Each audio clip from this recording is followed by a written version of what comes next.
Gruesome Magazine. Hello, once again, I'm your host, Doc Rotten, and this is Gruesome Magazine, where we review the very latest in theatrical and streaming horror movies. Each week, the Gruesome Magazine Grue-Crew will take a look at various spooky, scary, and gory genre offerings.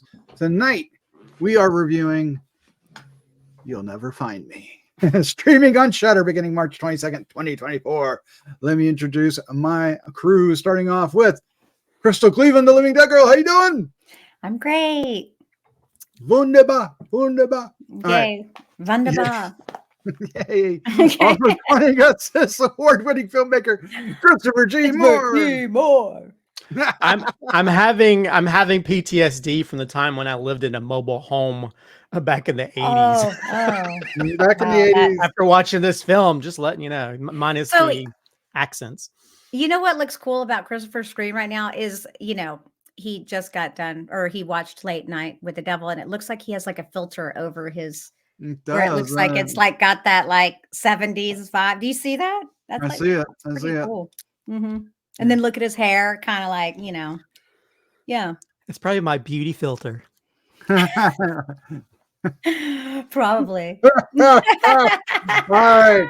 Well, what we are here to do tonight is a review of film You'll Never Find Me. We're going to start off giving you our first impressions. Those first impressions will be spoiler free, and then we'll dive into a discussion about the film. We will get into a spoiler or two or three, and then we'll wrap things up with our score 1 to 5 and our favorite scene. Yep. And of course, we hope you enjoy not only this review, but many others that we have on the site. And if you do, please hit the like and subscribe button, share with a friend.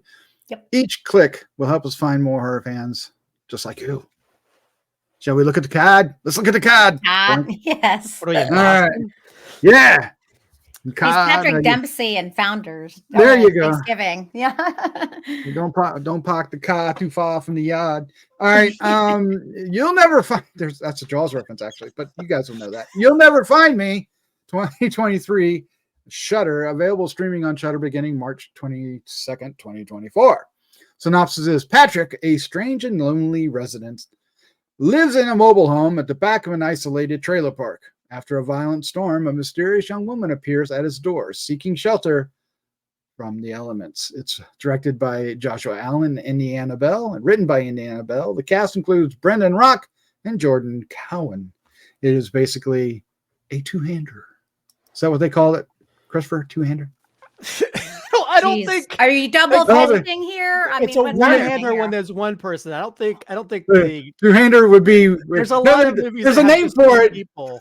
There's a name for it, but two-hander seems a little dirty. But anyway, let's moving on. Yes. Stranger.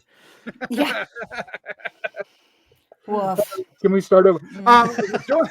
Let's find out what our first impressions were. Starting off with Crystal Cleveland. Crystal, what is your first impression? Surprise. You'll Never Find Me. Okay, so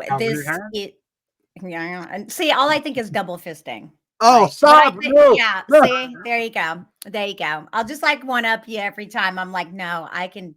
You just go there. Just worst, yeah. Yeah. So this film, though, this film is definitely an indie film, but that doesn't mean that it's not good. It's in a contained environment.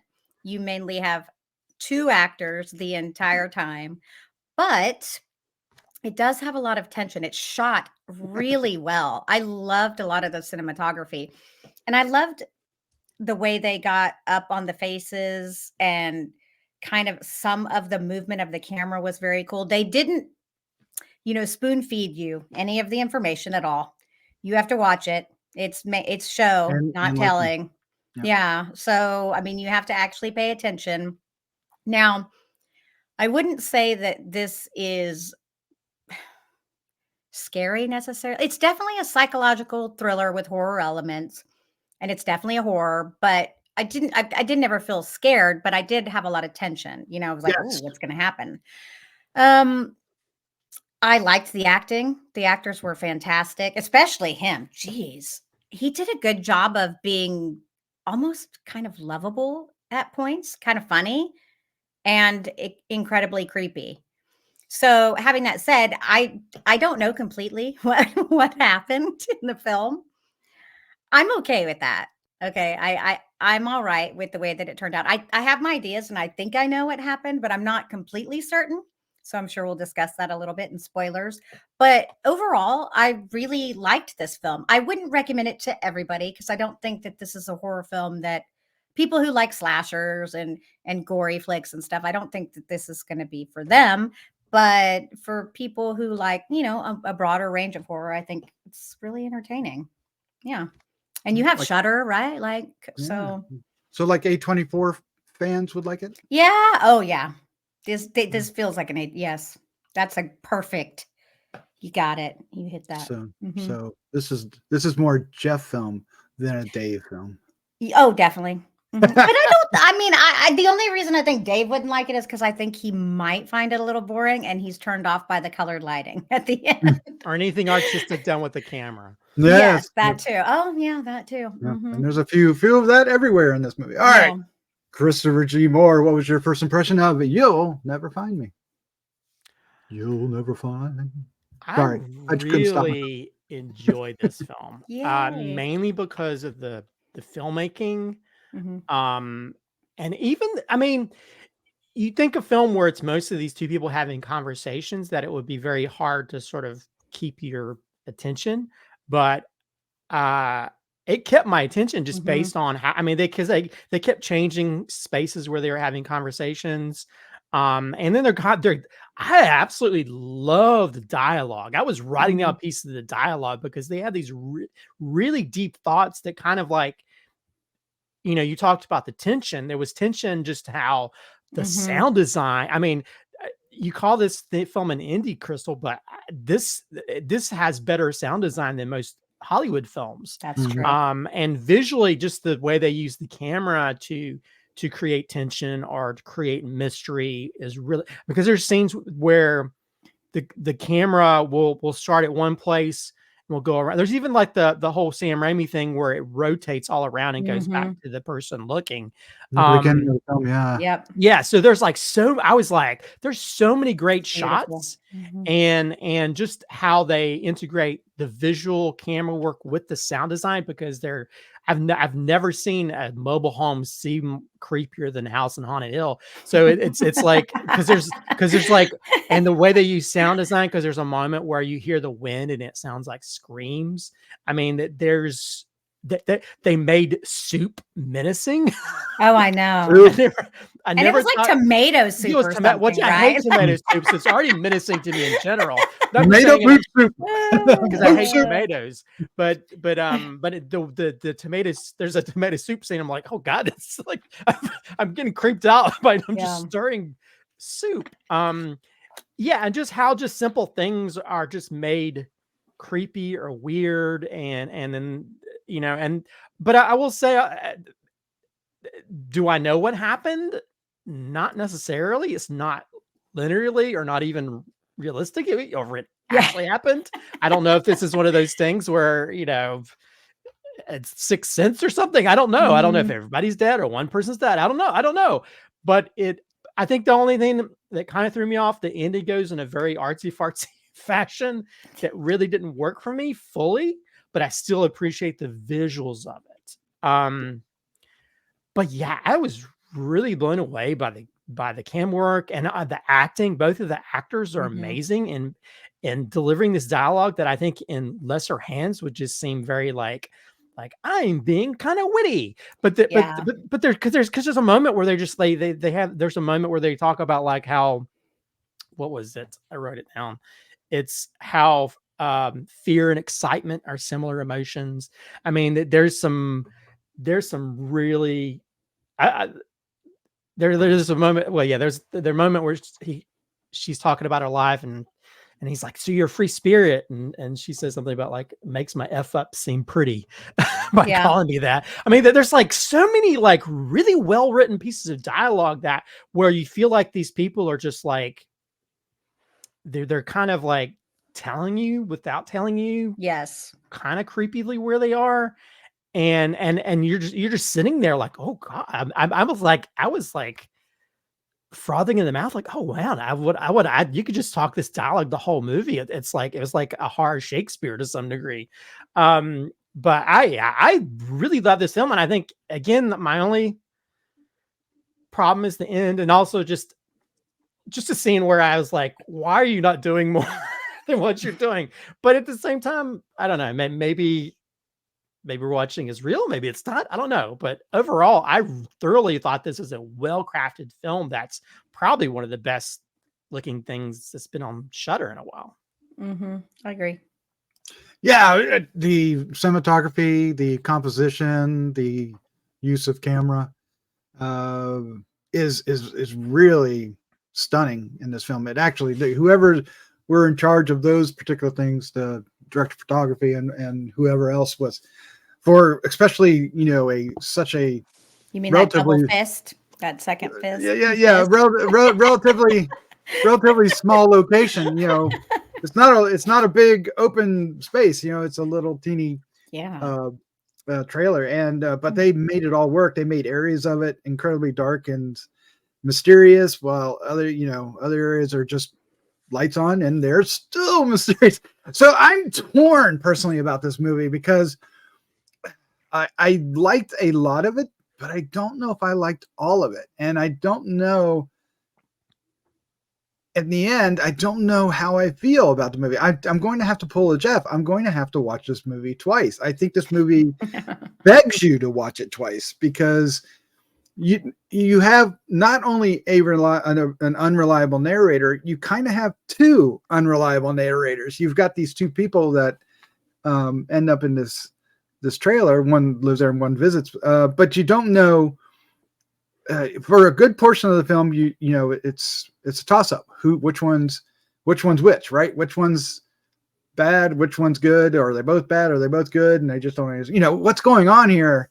And it balances the information so well that you think the guy's a big bad, and then you think he's really innocent and fun, and then you go back and forth, and you do the same thing for her as well. There's like one line where he says that she wants to leave, but the gates are locked. The gates to the community are locked, and the electricity out, or something like that. There's all kinds of stuff, and if you don't have the key, you can't get in and out. And then she eventually goes, well, how did I get in? And he goes, well, I was just going to ask you that, And it was just really interesting back and forth. And I think, Chris, you were alluding to that much better than I was. But I have never seen a film so deliberately paced than this film. To call it slow isn't incorrect, but it's not right either. It's not slow. No, it's not slow. But people don't zip around. They stir soup for 5 minutes. They spend a couple minutes thinking about what's happening before they actually comment about what's happening. And you feel that, right? You feel people thinking. I don't think I've watched people think so much on screen than I have in this, because they're like looking at stuff and they're absorbing it, but it invites you to dive into this mystery. So in some ways I'm talking myself into loving this movie, but at the same time I was like, why? What's happening? What's going on? And so I wasn't always on board, but when I was on board, it was doing really well. And then at the end, I agree with Christopher, it's a mixed bag, but there are times when it works really well. It's some freaky, and I would say for some will be scary scenes with certain things showing up, or trying to reach the door when you're slightly incapacitated. And that isn't necessarily saying which one it is, because it might be both at one point or another. But anyway, so to me, I found it, the third act, very tense and often creepy and scary. Maybe more tense as a whole than scary. Scary was like here and there, but at the same time, the actors do a marvelous job at both captivating you and delivering what is an exhausting amount of lines. I think for one, it's just basically a series of dialogues back and forth. They don't just say a couple words. They actually give these long speeches talking about their past, talking about how they got there, talking about all these things. For the most part, I mean, occasionally it's just like, hey, is that my earring? Yeah, that was short, but yeah, but it meant a lot more. So anyway, I don't, again, at the end, I don't know what I'm thinking. I feel myself talking myself into liking it. But I do think another watch will reveal so much more than what I have right now. It's one of the rare films where I kind of feel that way, where you almost have to watch it twice to get it. Well, are we in? We're I mean, spoilers! okay, if we're spoilers, because like this is actually the whole film is pretty much a spoiler. Because honestly, like it's hard to talk. I mean, we could talk about it, but we have to talk about it in a very Broad vague terms, way. yeah. Mhm. Because the truth is, like, you can see throughout that she's dead, that she's been dead, that You can, but they play with you at that. They tease Well, you that she is, and then they make it that she isn't, right? but then I So, was thinking, well, maybe it's the other girls who died in that house, and she's having visions of that. but You that's what well, I was know? doing. they So kept that showing her coming out in the rain, like up to the, in front of that car. And you could tell it was, I mean, I could tell it was her. And then when she's in the shower, like with the that looked head like her, hit, yeah.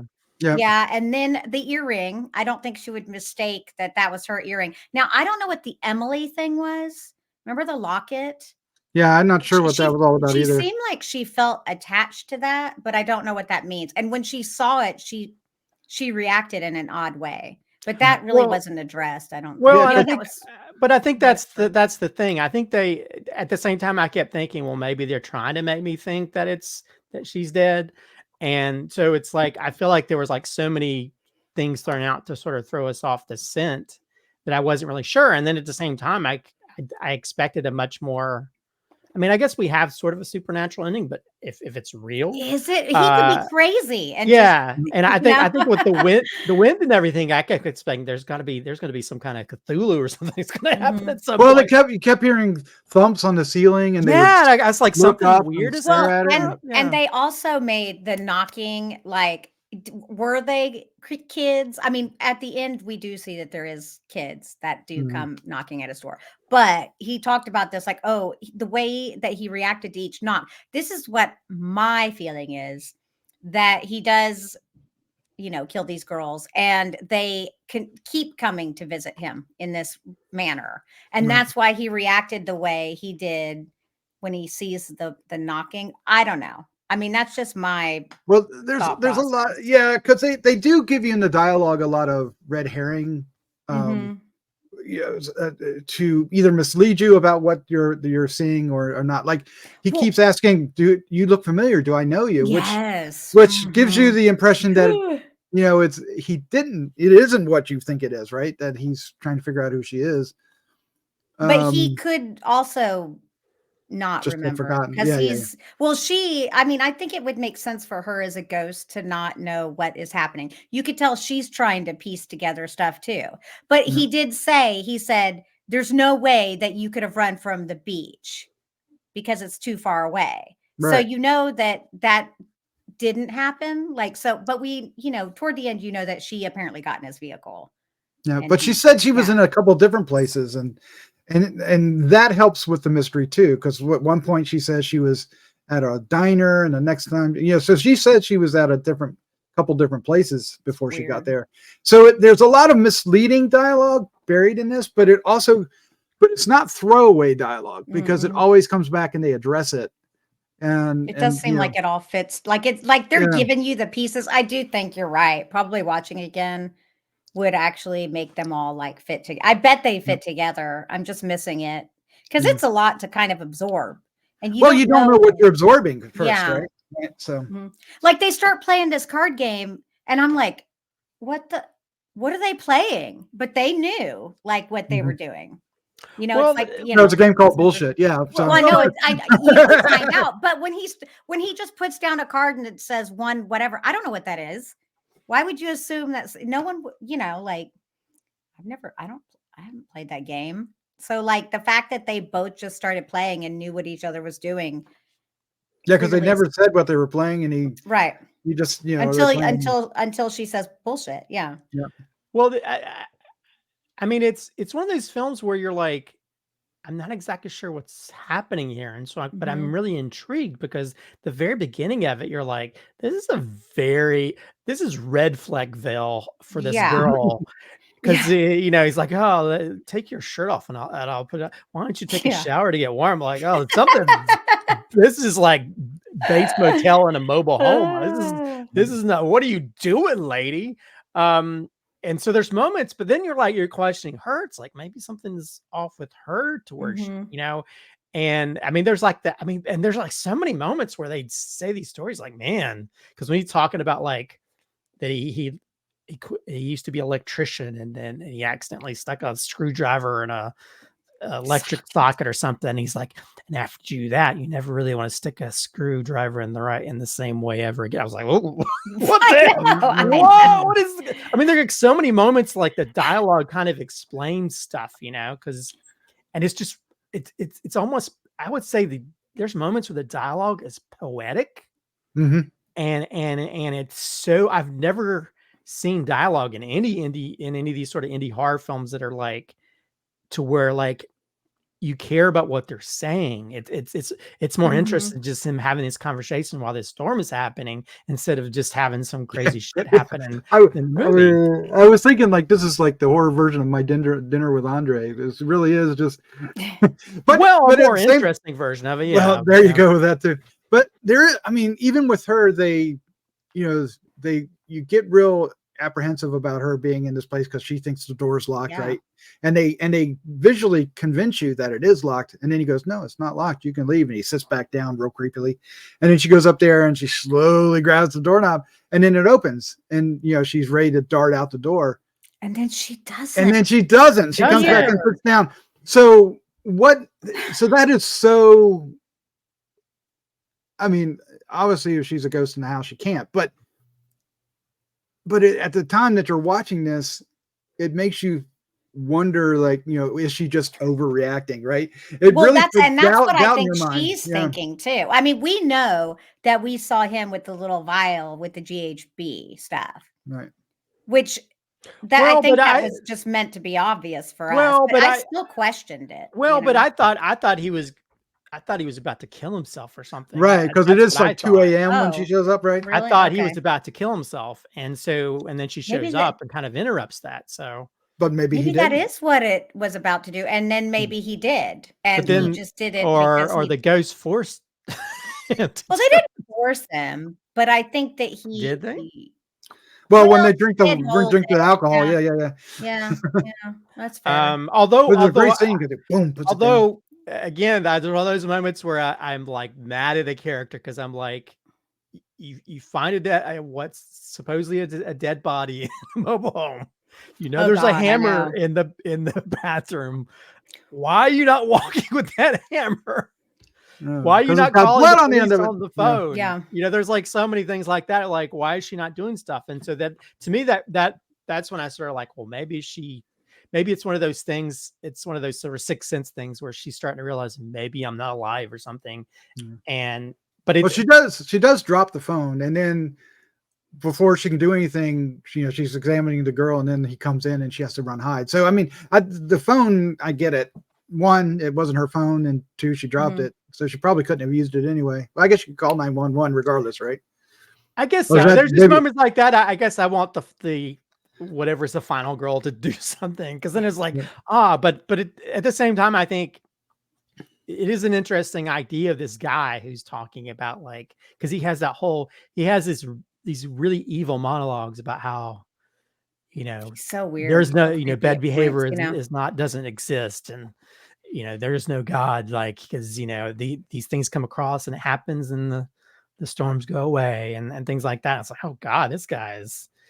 And then it kind of made me wonder, maybe he might be some kind of, the demon or some kind of evil force that people show up and it kills him, and then it satiates his evil for a while. So I don't know. There's a lot of mysterious and unanswered questions in this, but Like, I don't can I ask necessarily you- have to have all the answers to it. I want to ask you about one scene, because at one point something kind of bangs really hard on the roof and he darts out the door, and that's when things start going crazy for her inside. But when he's outside by himself Just in the staring. rain, there's nothing around him, right? It's just him in Yeah. the rain. Am I right? Did I But see that it's, right? but it's screaming. Because it's like sounds not of real or screaming something. women. Yeah. Right.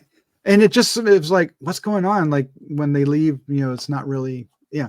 So I the more I talk about, the more I lean toward like the fact that they're both dead and they're both ghosts and they're both interacting. Although I feel like we hear him. Well, say it. You hear we end on the mobile home, and I think you hear him fall. Mm. Yeah. I think he died. I think he dies at the end. I don't think If, he's if he dead. wasn't, you don't think he was dead already? No, Okay. I think he dies in the end. Okay. Because then he I has do the too. realization that the supernatural, all of his supernatural victims mess with his head, and Yeah. so I guess maybe I know more than I thought I did. Yeah. But, No, Dave, I feel like that. Yeah. But I think feel you can interpret that a different way, though. Well, as you well. can't interpret it any different way, because it's like there's a moment. It's like, are the police showing up at his house, or is this a dream, a fever dream? I don't know what's so. But I don't know. But I think if anything, this is me and my food analogies, but this is like a really delicious dessert that's so yummy to eat, but there's no major nutritional value to it. okay. Yeah. You know what I mean? It's so Empty beautifully calories, right? written. It's so beautifully staged, cinematographically. Just everything, kind of acting, everything comes together to tell this sort of very simplistic story. I think, even though it could be very confusing to people, because it doesn't force feed it doesn't force feed the idea to you. You still have to. You're still easily if you wanted to. Yeah. And so I think with this is because it keeps it kind of mysterious, but it does in a way to where it doesn't. You're not the whole movie. You're not like, I need to know what's happening right now, because you're like, oh man, this is so cool. This piece of dialogue is so cool. And it's like, oh man, this is so. I don't know what's happening, but I can't stop watching it. So.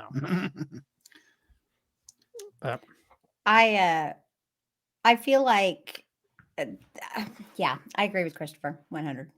All right, excellent. Let's go ahead and wrap. Which is a rarity. I know. That's not How true. dare you? I How dare you? agree.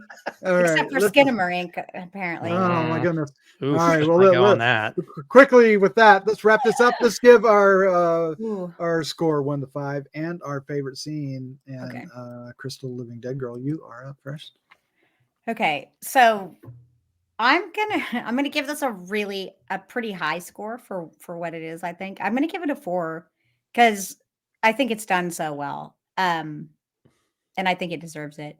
I think that with what they worked with and what they had, I think it was executed very, very well. So, yeah, that's high for me. And I think my favorite scene is, well, it's kind of a whole scene and then a shot. And that's like when she is dying.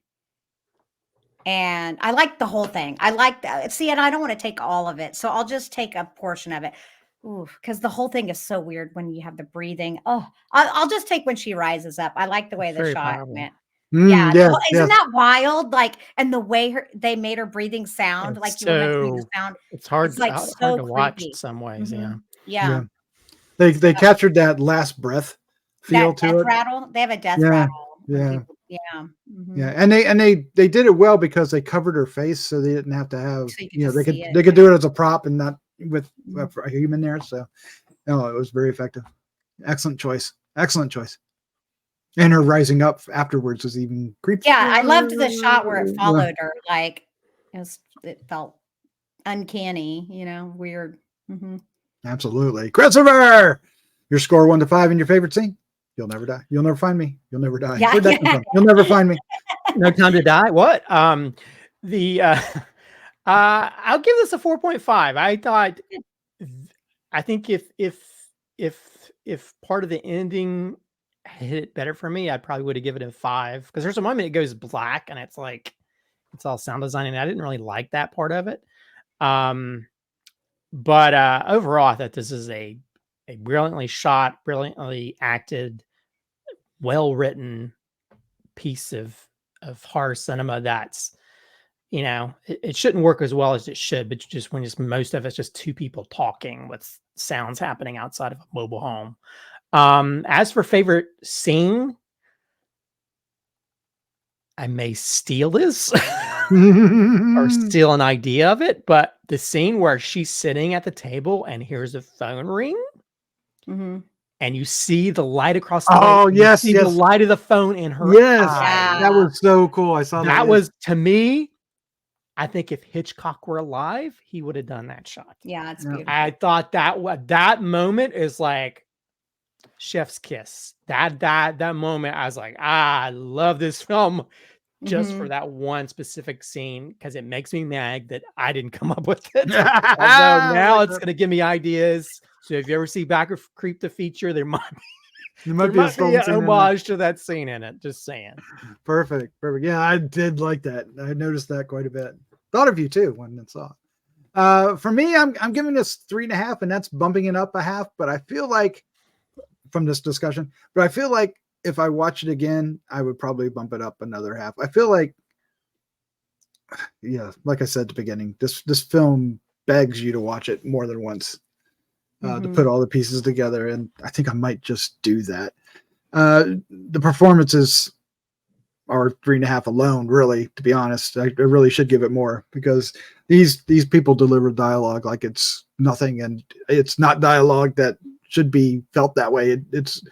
It's long and sometimes very difficult dialogue to deliver, I would imagine, especially in the way they do it, right? So because sometimes they don't even raise their tone a lot. You know, there's some it's very monotone at times. Yeah, speak like, this is how I'm talking this way. and to me, the waiting on people to actually do something and watch him think is kind of holding it back for me as well. And the ending, I agree with Christopher on that.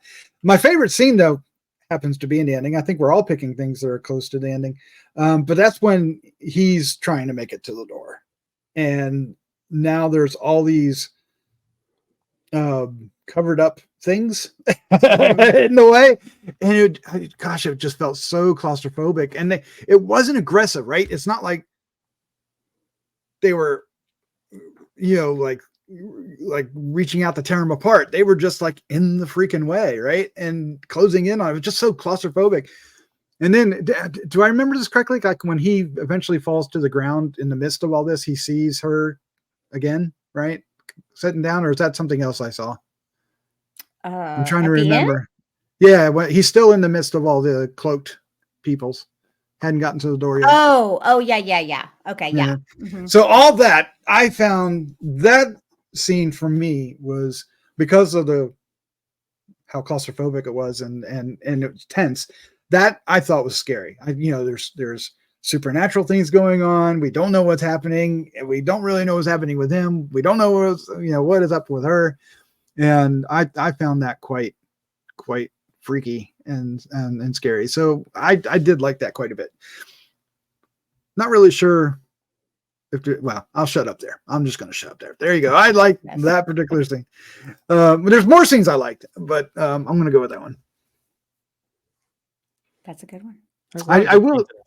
I will say that I was impressed early on, Christopher, by the scene you mentioned when she comes in the door and then he walks off to get a towel, and it shows her looking at everything, but it does that spin around the room. Yeah.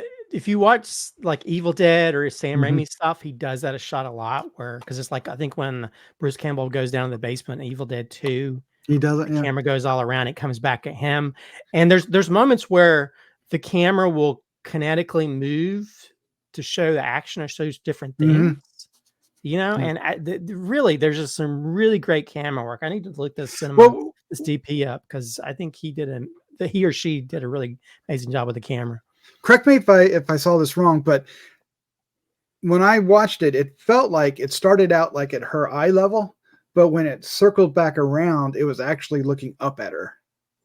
Yeah, a lot of times they'll show if people are in a lesser level. Yeah, The yeah. character, they'll move the camera lower and stuff. Yeah. But I think also what Which was allows, off-putting. Yeah. well, but I think also because it's In these a good two way. people having a conversation. They're within this sort of cramped mobile home. They found ways to move the camera in different ways. Do you think they shot it in a mobile home, really? Or because I mean, damn. I would assume that it was a set, because there's scenes where the camera is above. I mean, maybe they used like a structure of a mobile home, but there's scenes where like the detached the wall or something. Yeah. Yeah.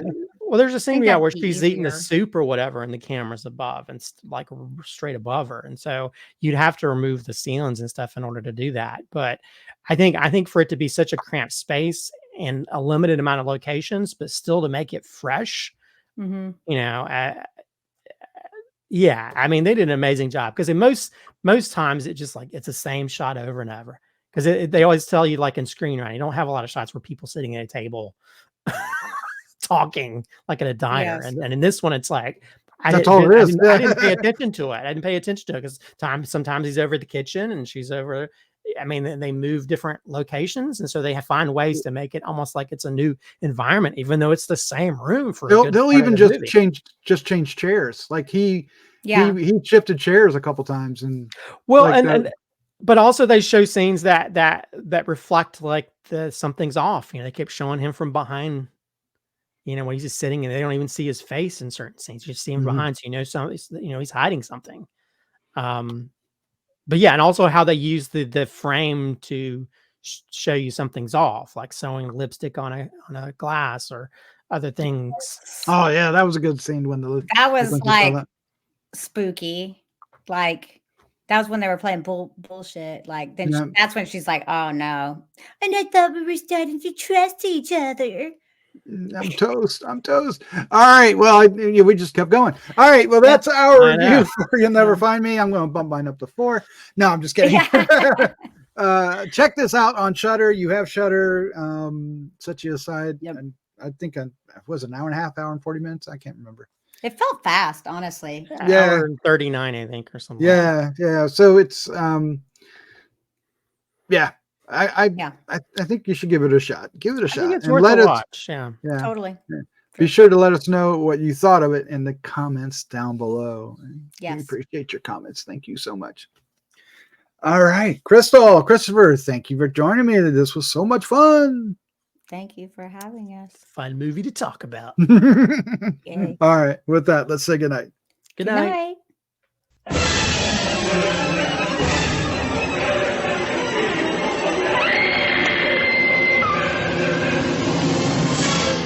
Gruesome Magazine.